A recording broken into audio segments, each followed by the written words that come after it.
Welcome again dear students. और देखते रहिए हमारे इस सेशन के लिए जो पहले वाले सेशन से रिलेटेड हमारा वीडियो है, जिसमें आप जो है need and importance of child development के बारे में देखेंगे, सुनेंगे, समझेंगे। बने रहिए हमारे साथ एंड तक और देखते रहिएगा। और मैंने जैसे शुरू में भी कहा है कि देखिए आप लोग लाइक शेयर तो करें ही, ठीक है, सब्सक्राइब भी करते हैं हमारे चैनल के लिए, जिससे क्या होता है कि जो वीडियो के नए नोटिफिकेशन मिलते हैं सबको मिलते रहते हैं, आप सब लोग जो बेहतर जानते हैं। बट उसमें कमेंट बॉक्स में आप कमेंट जरूर लिखें इससे रिलेटेड कि क्या कोई इशू किस तरह का भी हो सकता है, तो आप बताएं जिससे मैं उसमें कुछ आगे और अच्छा बेहतर कर सकूं। और मैं समझता हूं कि कुछ वीडियोस मैं देखता हूं कि शायद आपने देखी होंगी कि कुछ टेक्निकल इशू है जो आपको दिखाई कुछ कम पड़ता है बोर्ड पर, उसकी विजुअलिटी कुछ कम आ रही है, तो आप उसको थोड़ा और अपने फ़ोन से में देखें और उसकी रेंज बढ़ा लें जिससे वो थोड़ा क्लियर दिखाई दे। और मैं भी कोशिश की है मैंने, और भी करूँगा कि थोड़ा सा और अच्छा आपको दिखाई दे और दिखाई भी दे और आपको सुनाई भी बेहतर दे, तो ज़रूर बताएं, ठीक है। Let us start. तो अब हम बात कर रहे हैं आपके साथ need and importance of child development. Okay, तो इसमें सबसे पहली चीज़ आती है आपकी कि बालकों के स्वभाव को समझने के लिए बाल विकास क्यों जरूरी है, बाल विकास का अध्ययन क्यों जरूरी है। उसमें सबसे पहले पॉइंट आ रही है बाल क्यों जरूरी है साहब, कि बालकों के स्वभाव को समझने के लिए जरूरी है। अब बालकों का स्वभाव टीचर के लिए समझना क्यों जरूरी है, अब आप ये भी समझ लें। अगर आप बालकों की नेचर को नहीं समझेंगे, देखिएगा पढ़ा तो हर कोई सकता है और आप देखते भी हैं कि जैसे कोई भी काम नहीं मिलता नहीं तो वो ज़्यादातर टीचर बनने की कोशिश करता है। तो वो उसका रीज़न ये वो समझता है कि भाई ये सबसे अच्छा काम है, हल्का काम है, ठीक है। लेकिन वास्तव में अगर आप देखें टीचर बनना एक बहुत बड़ा काम है। टीचर एक कलाकार है, एक आर्टिस्ट होता है टीचर।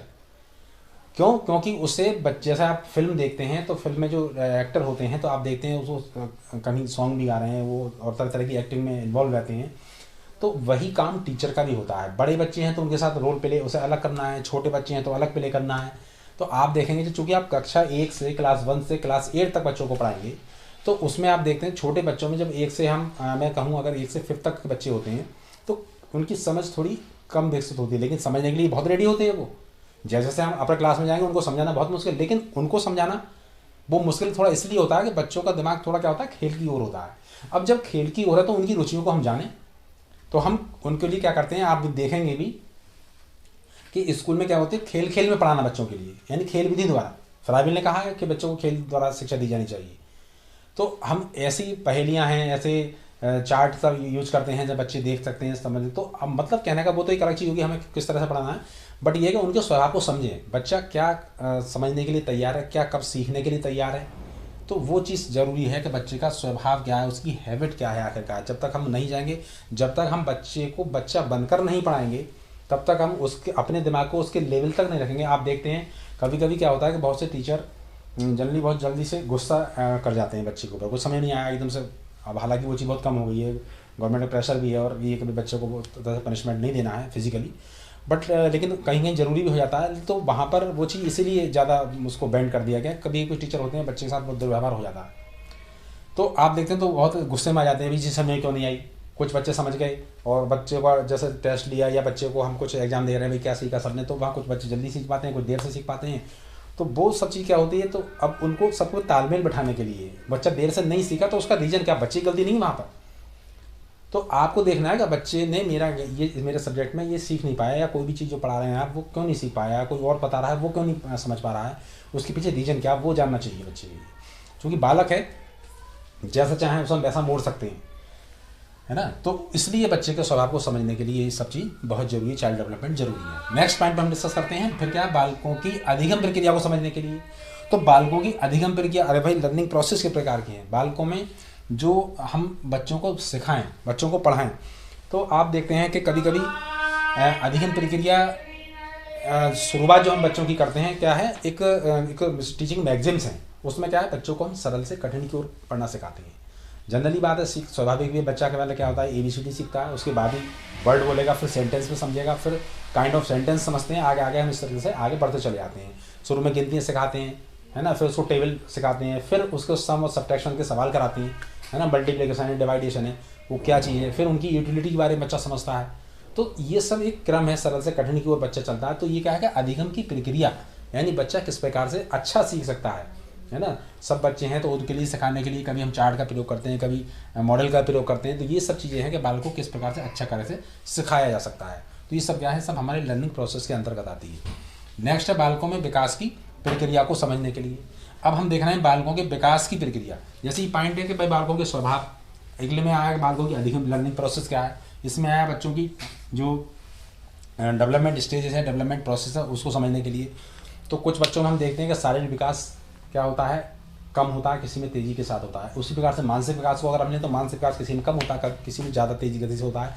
कुछ बच्चे जल्दी सीख जाते हैं, कुछ बच्चे देर से सीखते हैं। तो ये सब समझने के लिए हमें ज़रूरी है कि बाल विकास की जो हम स्टेज पढ़ेंगे, जो हम विशेषताएँ पढ़ेंगे, उसमें हम समझ जाएंगे कि इनका अध्ययन क्यों ज़रूरी है। तो जब तक हम विकास को नहीं समझेंगे, क्योंकि ये जब हमें पता है, ये पता होगा कि हाँ भाई बच्चा कुछ, ये एक जेनेटिक मतलब एक नेचुरली चीज़ है। कुछ बच्चे देर से सीखते हैं, कुछ जल्दी सीख जाते हैं। तो जब टीचर को ये समझ बात होगी तो वो समझेगा कि हाँ इस बच्चे ने अगर ये काम नहीं किया है, जो भी असमर्थ काम दिया है, या कोई काम नहीं सीख पाता है, सही तरह से नहीं करता है, तो आपको समझना है कि हाँ भाई हो सकता है इसमें किस तरह का डेवलपमेंट प्रोसेस अभी देर से हो रहा हो। आप देखते हैं कुछ बच्चे क्या है, बहुत जल्दी जब शैशवावस्था के लास्ट में होते हैं तो बहुत जल्दी, मतलब शैशवावस्था के लास्ट तक बच्चे स्पष्ट नहीं बोल पाते, कुछ तुतला के बोलते हैं, कुछ हकला के बोलते हैं। लेकिन वो हकलाना तुतलाना शुरू के 1 आध साल तो रहता है, बट कुछ में लास्ट तक 3-4 साल तक बना रहता है। कुछ बच्चे बड़े स्पष्ट बोल जाते हैं, कुछ बच्चे बहुत जल्दी चलना शुरू कर देते हैं। तो ये सब क्या है, ये सब विकास की प्रक्रिया है जो अलग अलग बच्चों में अलग अलग तरीके से होती है। ये सब नेचुरली प्रोसेस है, तो इसको भी समझना बहुत जरूरी होती है। ओके, अब हम नेक्स्ट करते हैं कि कक्षा में प्रभावी वातावरण तैयार करने के लिए बहुत इंपॉर्टेंट है ये एक टीचर के लिए। जैसे मैंने अभी कहा था कि पढ़ाना तो सब जानते हैं, सब पढ़ते हैं, लेकिन क्या है कि इसमें भाई प्रभावी वातावरण तैयार करने के लिए, अब क्लास में प्रभावी वातावरण कैसे तैयार हो। तो प्रभावी, आप देखते हैं कि जब आप कोई फिल्म देखते हैं, कोई गाना सुनते हैं, या कोई और किसी कार्यक्रम में इन्वॉल्व होते हैं, तो वहाँ बहुत वो घटनाएं बहुत समय तक आपको याद रहती हैं। ऐसा क्यों है? क्योंकि हम वहाँ उनको देखने के लिए अपने दोनों तीनों सेंसरी ऑर्गन का काम प्रयोग करते हैं। हम अपने आँख का भी और अपने कानों का भी बहुत ज़्यादा प्रयोग करते हैं। तो और उन्हें फिर क्या होना, रिपीटेशन। आप गाना सुन रहे हैं तो गाना हम देखते हैं बहुत समय तक याद रहता है, फिल्म की स्टोरी बहुत समय तक याद रहती है, किसी के साथ हमारी कोई बातचीत है वो बहुत समय तक याद रहती है। तो वो चीज़ क्या है, हमने समझी है, सुनी है, करी है, और फिर क्या है वो हम उनको बार बार रिपीट करते हैं। तो इसलिए रिवीजन बहुत ज़रूरी होता है बच्चों के लिए, जिससे वो चीज़ हम जो बता रहे हैं वो याद रहे। बात कर रहे हैं हम प्रभावी वातावरण की। तो प्रभावी वातावरण भाई कैसे हो सकता है? एक चीज़ हम आपको जनरली पढ़ा रहे हैं, बच्चों को आपने कोई सपोज ज्ञान दे रहे हैं कि एनिमल्स के बारे में पढ़ा रहे हैं। तो अब एनिमल्स के विषय में पढ़ाया, तो एनिमल के आपने नाम ले दिए, ये कैट है, ये डॉग है, ये रैट। तो अब उनके लिए अगर उनके चित्र के हिसाब से आपने क्या करा, वही चीज़ क्या है, ये बोर्ड पर लिखकर बता दी। ठीक, दूसरा क्या है, आप एक बड़ा अच्छा चार्ट ले आए, चार्ट पर बच्चों को दिखाया, समझाया।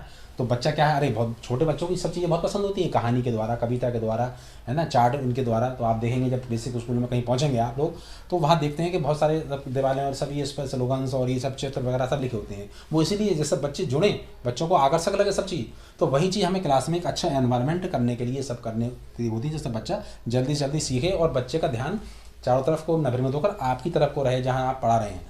तो वही चीज़ मैं कह रहा था, उन जो आपने पढ़ा रहे थे अभी एनिमल्स के बारे में या किसी और के बारे में, कोई फ्रूट्स के बारे में, जो भी बहुत सारी चीज़ होती हैं, तो उस कंटेंट को आप एक, वो तो जनरली बोर्ड पर पढ़ा रहे हैं, एक जनरली क्या है, आपने एक चार्ट के जरिए से पढ़ाया। तो उसमें जब चार्ट के जरिए से पढ़ाएंगे तो आप देखेंगे बच्चा बड़ा समझेगा। क्यों? क्योंकि आपने बताया कि भाई जो चीज़ आप बच्चे ने नहीं देखी है, बच्चे को टाइगर है नहीं देख पाता, लेकिन वो टाइगर अभी उन्हें चित्र में देखा। एक आपने खाली नाम लिख दिया टाइगर के बारे में, फिर वो उस टाइगर को आपने चित्र में दिखा दिया, तो वो अब समझेगा कि हाँ टाइगर क्या है, टाइगर। ठीक, अब आपने अगर टाइगर को सपोज उसके सामने दौड़ता हुआ प्रोजेक्टर के माध्यम से दिखा दिया कि भाई टाइगर ये है, ये डिफरेंस है टाइगर में और एक हिरन में, डियर में। तो मेरा कहने का मतलब ये है कि प्रभावी वातावरण हम कैसे तैयार कर सकते हैं, उसमें हम टीचिंग एड्स के जरिए करते हैं, इवन चार्ट के जरिए, मॉडल के जरिए। वो बहुत सारी डिटेल में अगर मैं बहुत डिस्कस करूँगा तो शायद टाइम कितना चला जाए इसमें। तो ओवरऑल क्या है कि हम प्रभावी वातावरण तैयार जिससे बच्चे ज़्यादा से ज़्यादा सीख सकें। क्लियर? बालकों के व्यवहार को नियंत्रित करने के लिए साहब, ये बहुत पॉइंट बहुत इंपॉर्टेंट है। बालकों के व्यवहार को नियंत्रित करने के लिए बहुत ज़रूरी है बाल विकास का अध्ययन। बाल विकास की आवश्यकता है क्या कि बालकों के व्यवहार को हम नियंत्रित करें। बालकों में ऐसे बहुत सारे दुर्व्यवहार हो जाते हैं, कुछ बच्चे झगड़ालू भी होते हैं, जो अगला पॉइंट भी इसी से जुड़ा हुआ है। जैसे बालकों के संवेगों को नियंत्रित करने के लिए, तो संवेग और व्यवहार, संवेगों के कारण ही के बच्चों में क्या होते हैं, व्यवहार आते हैं। जिस तरह के संवेग डेवलप होंगे वो उनको व्यवहार करने पर मजबूर करते हैं उस तरह के। तो बच्चे क्या है, कुछ शर्मीला किस्म का है, बच्चों में खेल नहीं पाता है, इंट्रोवर्ट नेचर का है, कुछ बच्चे बड़े झगड़ालू किस्म के होते हैं, बच्चों में कुछ में चोरी करने की आदत पड़ जाती हैं। तो ये सब चीज़ें क्या है, बालकों के संवेग को अगर नियंत्रित करना सीखें, बच्चे हैं कुछ कुछ एक्स्ट्रा डिमांड होती है बच्चों की, बच्चे कभी भाई टीचर से नहीं करें लेकिन वो डिमांड अपने घर जाकर करते हैं बच्चे कि इसके पास अच्छी पेंसिल है, इसके पास अच्छा बैग है, वो चाहिए। बच्चे के अंदर दिमाग में एक फ्रस्ट्रेशन सी हो जाती है कि मेरे पास ऐसा क्यों नहीं है। बच्चों का दिमाग इस प्रकार का होता है, उसको पाने के लिए अगर उसे घर से वो पैसे नहीं मिलते हैं, वो चीज़ नहीं मिल पाती, तो वो क्या करता है, बच्चा चोरी करना सीख जाता है। तो वो सब चीज़ें हैं कि संवेगों को नियंत्रण करने के लिए बच्चों का बाल विकास बहुत ज़रूरी है कि उसमें हम किस तरह नियंत्रण करें, उसको समझाएं कि भाई ये चीज़ नहीं है। इसलिए बच्चों के अंदर जो क्लास में होती है ना, स्कूल में यूनिफॉर्म कहलाती है, यूनिफॉर्म इसीलिए ज़रूरी होती है ना, कि सबका वेशभूषा सबकी एक जैसी हो, और बाकी उसका कोई बहुत वजह नहीं है इसकी, लेकिन मेन वजह तो सब बातें यही हैं कि बच्चों को हम समझाएं कि बच्चों हम कैसे किस प्रकार से अपने खुशी है तो प्रसन्नता जाहिर कर रहे हैं। तो ऐसा नहीं, कुछ बच्चे कभी क्लास में हंसते ही रहते हैं, आपस में बातें कर रहे हैं, हंस रहे हैं, टीचर पढ़ा रहा है, बच्चे हंस रहे हैं, तो ये शायद बहुत बड़ी बात होती है कई बार। तो वही चीज़ है कि हम उन पर संवेगात्मक रूप से नियंत्रण कैसे रखते हैं, तो खेल के माध्यम से भी रख सकते हैं, कोई हम गति कोई एक्टिविटी बच्चों की कराते हैं उसमें भी रख सकते हैं। तो बच्चे आपस में क्या है, मेल जोल बढ़ना सीखते हैं। जो झगड़ालू किस्म के होते हैं उनमें सहयोग की भावना बच्चों में आ जाती है, बट वो कैसे करते हैं वो एक अलग मैटर है। लेकिन हम क्या कर रहे हैं, व्यवहार को नियंत्रित करने के लिए ज़रूरी है, बालकों के संवेगों को नियंत्रित करने के लिए ज़रूरी है। आप समझ गए होंगे, मैं उम्मीद करता हूँ। फिर है बालकों को निर्देशन एवं परामर्श के देने के लिए, यानी गाइडेंस और काउंसलिंग देने के लिए साहब बाल विकास बहुत जरूरी है, का अध्ययन जरूरी है। तो निर्देशन यानी गाइडेंस एंड काउंसलिंग, बच्चों को क्या करना है ना। बच्चों को आपने काम दे दिया, बच्चों को आपने क्लास में पढ़ने के लिए दिया, एक टेक्स्ट बुक मेथड जैसे कहते हैं, बच्चे पढ़ रहे हैं, अब बच्चा क्या पढ़ रहा है तो वो उसको सही बताना किस तरह से पढ़नी है और क्या चीज़ पढ़नी है, वो क्या हो गया, एक निर्देशन हो गया, गाइडेंस होगी। खेलना कैसे है, कैसे हमें सही रहना है, फिजिकली कैसे फिट रह सकते हैं, सब क्या है, यानी जो भी आप उसको एक कमांड देते हैं, जो कुछ कार्य देते हैं, कोई आप प्रोजेक्ट वर्क देते हैं छोटा, तो सब क्या है, वो निर्देश हैं। अब आगे परामर्श की बात, उसी से जुड़ा हुआ है परामर्श भी। उस निर्देश को पूरा करने के लिए बच्चे कुछ नहीं कर पाते हैं, काम अपना नहीं कर पाते हैं, कहीं उन्हें कोई प्रॉब्लम होती है, तो उनकी समस्याओं को दूर करने के लिए क्या करते हैं, बच्चे परामर्श लेते हैं। टीचर अध्यापक से ले सकते हैं, अपने घर से भी ले सकते हैं। अब बात चूँकि टीचर की हो रही है तो हम यहाँ पर एक बात टीचर के बारे में करेंगे कि बच्चों को परामर्श, निर्देशन और परामर्श देने के लिए, यानी बच्चों की कोई समस्याएं आती हैं उनको बताने के लिए, उनको समझाने के लिए निर्देशन और परामर्श की आवश्यकता महसूस की जाती है। नेक्स्ट है फिर बालकों में नैतिक एवं सामाजिक मूल्य विकसित करने के लिए। ये नैतिक और सामाजिक मूल्य की बात बहुत आज ये जरूरी है। आप देख रहे हैं जरूरी तो सारी पॉइंट है। तो नैतिक और सामाजिक मूल्य का विकास करने के लिए आज के समय में हम देख रहे हैं कि हमारी जो शिक्षा पद्धति है वो तुरंत ही ऐसे उस रास्ते पे जा रही है जहाँ पर इन दोनों मूल्यों का बहुत ह्रास हो रहा है, बहुत कमी आ रही है इस चीज़ में। ना तो टीचर ही ध्यान, ना टीचर का काम इतना रह गया कि केवल वो अपना ज्ञान को बस बच्चों पर बता दिया और बच्चों पर थोप दिया, बच्चा याद कर रहा है उसके लिए, बट ये वैल्यूज़ ख़त्म होती चली जा रही है। परिवार के पास भी टाइम नहीं है, माँ बाप जॉब में लगे कर रहे हैं, और अगर है भी या नहीं भी, एक भी है कोई जॉब में है तो तब भी वहाँ बच्चों पर ध्यान न देकर वो अपने अपने काम में लगे रहते हैं। कुछ कंडीशन इस तरह की चल रही हैं आजकल सोसाइटी में, तो वहाँ पर ये देखने बहुत जरूरी है। तो टीचर की बहुत बड़ी जिम्मेदारी बन जाती है इस चीज़ को लेकर कि भाई बच्चे का मॉरल और सोशल वैल्यूज़ डेवलप हों बच्चे के अंदर, जो टीचर आजकल सही तरह से अगर मैं कहूँ तो नहीं दे पा रहे हैं, क्योंकि हम बच्चों के इतने करीब ही नहीं पहुँच पाते हैं। तो वहाँ हमें पहुँचना होगा करीब, बच्चों की बैकग्राउंड को जानना होगा, तभी हम उनमें इस तरह की मॉरल और वैल्यूज, जो जितनी कल्चर एक्टिविटीज़ होती हैं सब वो इसलिए कराई जाती हैं, बच्चों में खेल कराए जाते हैं, वो सब इसीलिए कराए जाते हैं जिससे बच्चों के अंदर क्या हो, मॉरल और सोशल वैल्यूज़ डेवलप हो सकें। ओके, नेक्स्ट है फिर बालकों के विषय में पूर्व कथन करने के लिए, यानी प्रिडिक्शन। पूर्व कथन का मतलब है बालकों के व्यवहार को समझते हुए, जैसे हमने कहा था बयान नेतृत्व करने के लिए, तो उसी से रिलेटेड कर बच्चों के विषय में पूर्व कथन, यानी उनके का प्रिडिक्शन करने के लिए कि बच्चा अब किस दिशा में जा रहा है ना। बच्चे ने 5 क्लास तक आ गया, 5 क्लास में आ गया, 6 क्लास में पहुंच रहा है, तो अब हमें उसे आगे कैसे ट्रीटमेंट देना है।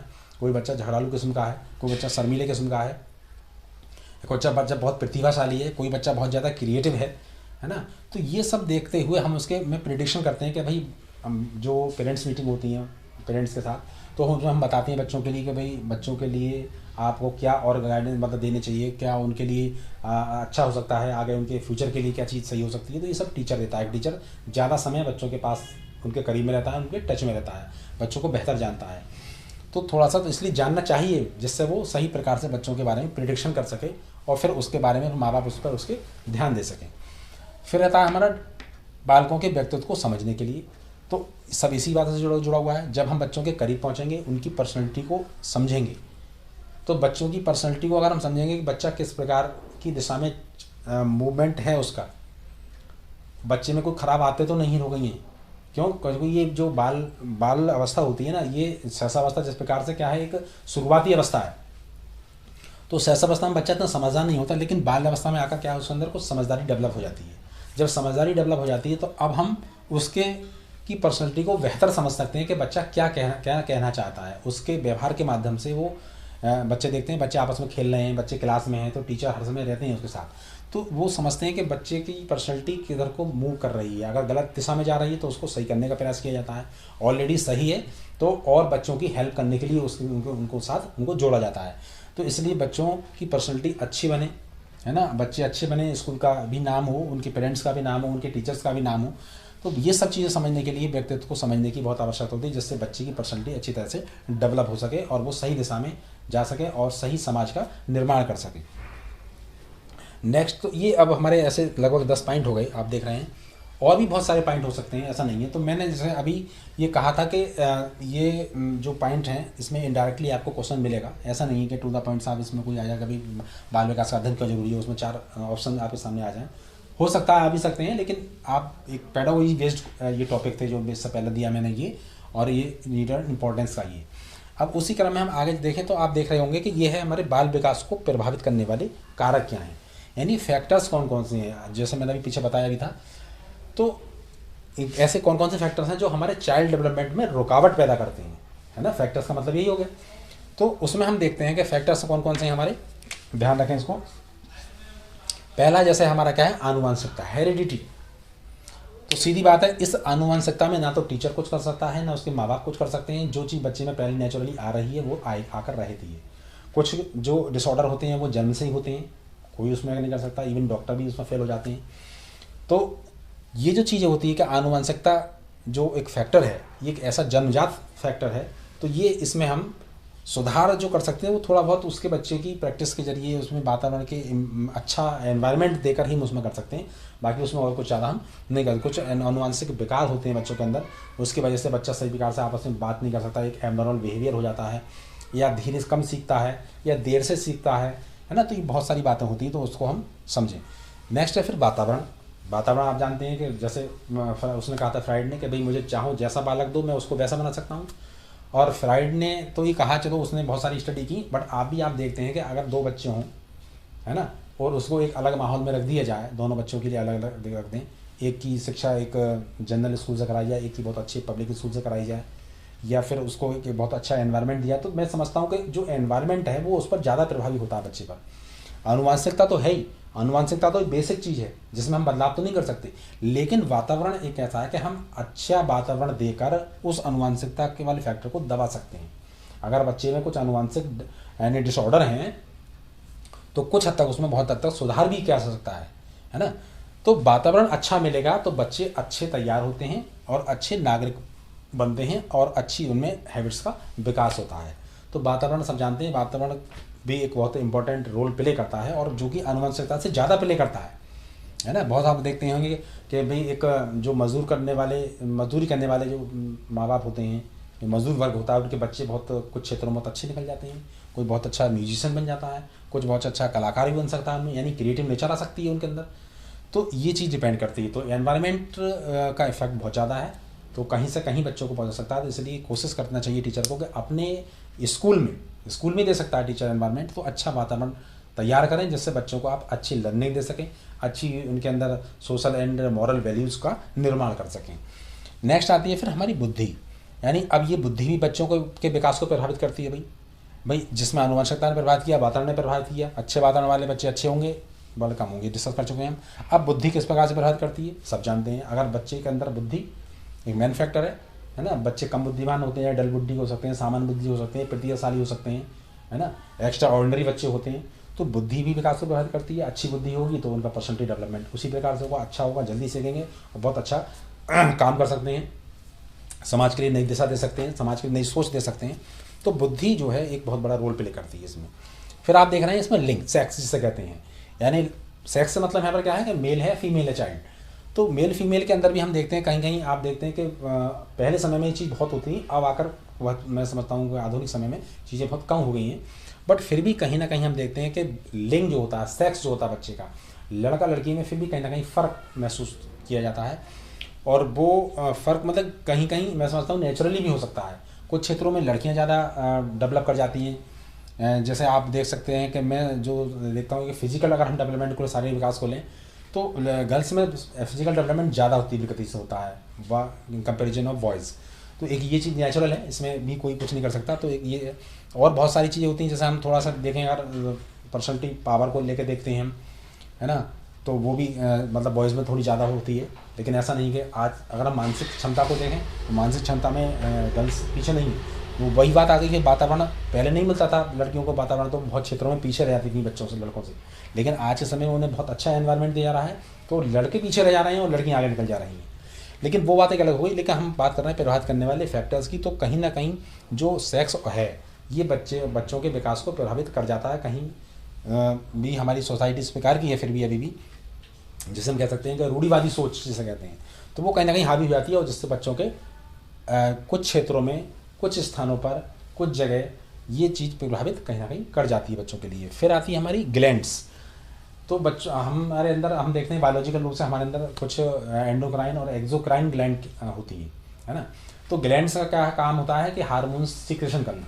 तो हार्मोन्स जब सिक्रीट होते हैं तो हमारी जो शारीरिक वृद्धि है, हमारी मानसिक विकास है, हमारा सांवेगिक विकास है, ये सब इफेक्ट होता है ग्रंथियों से, ग्लैंड से निकलने वाले हार्मोन्स उन सारी चीज़ों को रेगुलेट करते हैं। हमारे जो माइंड में एक पिट्यूटरी ग्लैंड होती है, जिससे वो मास्टर ग्लैंड होती है, तो मास्टर ग्लैंड क्या करती है, वो बाकी सारी ग्लैंड्स पर कमांड देती है उनके लिए सिक्रेशन, हार्मोन सिक्रेशन के लिए। तो वो एक चूँकि बायोलॉजिकल फिनोमेना है, तो उसमें ग्लैंड्स में कहीं ज़्यादा शराब हो जाना उस ग्लैंड हार्मोन्स का, तो किसी बच्चे की लंबाई या चौड़ाई ज़्यादा बढ़ जाती है, किसी का बुद्धि का विकास ज़्यादा हो जाता है, तो या किसी में जल्दी से शारीरिक विकास जो होती है वो ज़्यादा तीव्र गति से होता है। तो ऐसी जो कभी कभी असमानताएँ ऐसी आ जाती हैं कहीं कहीं, आपने देखा होगा फॉर एग्जाम्पल किसी लड़की की हल्की सी दाढ़ी मुझसे दिखाई देती हैं, तो वो क्या है, वो हार्मोनल इफेक्ट है।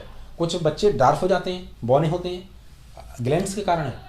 तो ये सब चीज़ें होती हैं, तो कहीं ना कहीं हार्मोन्स जो सिक्रेशन है वो भी हमारे डेवलपमेंट को प्रभावित कर देता है। जब हम इस तरह के होते हैं, नाट्यकत के होते हैं, ज़्यादा से ज़्यादा लंबे होते हैं, ज़्यादा मोटे हो जाते हैं, तो हम कहीं ना कहीं हंसी के पात्र बन जाते हैं, तो वो हमारे विकास को प्रभावित करती हैं। ठीक है, फिर क्या है, जन्म क्रम। अगली चीज़ क्या आ रही है, आप देख रहे हैं जन्म क्रम, बर्थ ऑर्डर भी आप देखें, जो बच्चा पहला होता है माँ बाप का बहुत लाड़ प्यारा दुलारा होता है, या बहुत लेट होता है तब भी उसे बहुत घर में सब लाड़ प्यार करते हैं।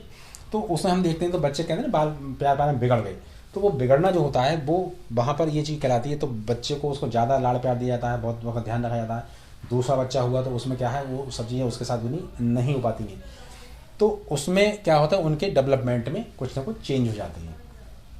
तो कभी कभी हमारा जन्म क्रम भी जो है हमारे विकास को, बालकों के विकास को प्रभावित कर देता है। ठीक है, फिर क्या है, रोग और चोट है। कोई बच्चों में कोई डिजीज़ हो गई, या जैसे डिजीज़ अगर बीच में भी कभी हो सकती है कुछ इस तरह की डिजीज़, तो बच्चा स्कूल में आने से रुक जाता है, तो भी सीधी सी बात है उसका डेवलपमेंट रुक जाएगा, है ना, उसकी क्लास में लॉस होगा, मानसिक विकास उतना, मानसिक विकास चलो है मैं कह सकता हूँ, बट जो उसका शैक्षिक विकास है वो रुक जाएगा। चोट लग जाती है, एक्सीडेंट हो जाता है कहीं बच्चे का, किसी प्रकार की छोटी मोटी बच्चों में खेल में भी चोट लग जाती है। तो रोग और चोट भी हमारे कहीं ना कहीं विकास को प्रभावित कर देता है, बच्चों को आगे बढ़ने से रोक लेता है। कभी कभी बच्चों के एग्जाम छूट जाते हैं, ऐसी भी सीरियस प्रॉब्लम हो जाती है बच्चों के सामने। तो वहाँ जो समय होता है, तो बच्चों अंदर क्या हुआ, जो बच्चे कॉम्पिटिटिव लेवल के होते हैं, थोड़ी बड़ी क्लास में आ जाते हैं, है ना, तो उनके अंदर क्या होता है कि एक हीन भावना, अगर मेरा 1 साल ड्रॉप हो गया, तो ये सारी चीज़ आ जाती हैं। तो वो क्या है, वो हमारे सभी फैक्टर्स आप देख रहे होंगे, तो हमारे ये सब क्या है, बाल विकास को प्रभावित करते हैं। तो एक टीचर होने के नाते हमें इन सब बातों को समझना चाहिए कि इनकी इम्पोर्टेंस क्या है इनकी इम्पोर्टेंस, और इनको कौन कौन से फैक्टर्स हैं जो मतलब प्रभावित करते हैं। इन सब को देखते हुए हमें बच्चों के लिए अच्छा माहौल, अच्छी सब व्यवस्थाएँ करनी चाहिए, जिससे बच्चे ज़्यादा से ज़्यादा सीख सकें और अच्छे से अच्छा सीख सकें। मैं समझता हूँ इस वीडियो के माध्यम से आप काफ़ी अच्छा समझ चुके होंगे कि चाइल्ड डेवलपमेंट क्या है, उसकी नीड क्या है, उसकी इंपॉर्टेंस क्या है। इससे रिलेटेड कोई क्वेश्चन मिलेगा तो मैं समझता हूँ आप 100% उसको कर पाएंगे। और सभी का एक बार मैं फिर से धन्यवाद देना चाहूँगा, क्योंकि आप लोगों ने बहुत एंड तक वीडियो को देखा होगा। तो मेरी आपसे फिर एक बार ये है कि आप इसमें कमेंट ज़रूर करते रहें, जिससे मुझे पता चलता रहे कि इसमें क्या क्या मेरी कमियां हैं और मैं उसको समय समय पर सुधार कर सकता हूं। देखने के लिए और मेरे साथ बने रहने के लिए सभी का बहुत बहुत धन्यवाद। Thank you.